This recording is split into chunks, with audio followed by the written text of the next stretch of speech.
Okay, lesson 3, representing equations with hangers. We're going to use a balanced hanger to see how an equation is created. Okay, what do I mean by the word hanger? Well, a hanger, when I'm referring to it, means like a clothes hanger.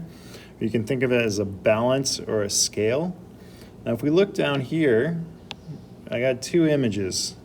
This first one, we can see that the green triangle is much lower than the blue triangle or the blue square. So what does that mean? Well, what it means is the triangle is probably heavier. If this is a scale and it's leaning down this way, then the triangle is heavier than the square. And if we look over here at number 2, the hanger is now balanced. We're going to use this word a lot. Balanced. Balance is like equal. It's the same on both sides. This triangle now is balanced by these 3 squares and this circle. So what do we know now? We know that the triangle is equal to 3 squares plus 1 circle. And this is basically what I mean by a hanger, is we're trying to figure out one side is balanced with another. All right, so let's practice solving an equation with a hanger. So I'm always going to call this side the left and this side the right. Now a hanger, the most important thing is that we always keep it balanced. So whatever we do to one side, we must also do to the other. So first we're just going to add up what do we have. On the left side of the equation we have 1, 2, 3, 4, 5, 6, 7 ones. We have 7 ones. So we're just going to call that 7. And on the right side we have 1, 2, 3 W's plus this number 1. Now as an equation I would write this. I would write 7 on the left side is the same as 3 W's plus 1. Now, just to start, we're going to solve for this equation, or solve this hanger, just with the picture. There's a more complicated way to do it, but we won't get there yet. Now, the most important thing to remember is that whatever we do to one side, we have to do to the other. So let's imagine that I get rid of this 1. I take it off the hanger. If I took it off the hanger, then this hanger would not be balanced anymore. The left side would probably drop down lower because it's heavier. So if I take off 1 there, I must also take off 1 here. So I'm going to subtract 1 from both sides. And what do I have now? Well, I have 1, 2, 3, 4, 5, 6 ones and 3 W's. So now I'm left with 6 ones and 3 W's. Now, how much is 1 W worth? Well, what I'm going to have to do is see if there are any common factors here. 1 W can actually represent 2 ones because I have equal groups here. 1, 2, 3. 1, 2, 3. This W goes with those 2 ones. This W goes with those 2 ones.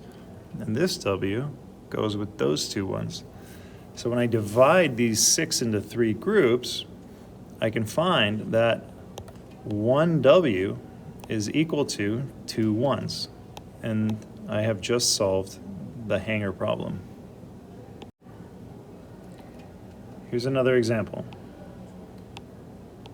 Hanger B. So on the left side of the equation and the right side of the hanger, left side of the hanger and right side of the hanger, over here on the left side I have 1, 2 Z's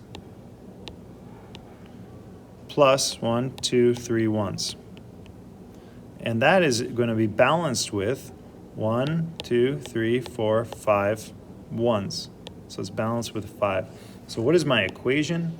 My equation is the left side of the hanger is 2Z plus 3 is equal to the right side of the hanger, which is 5.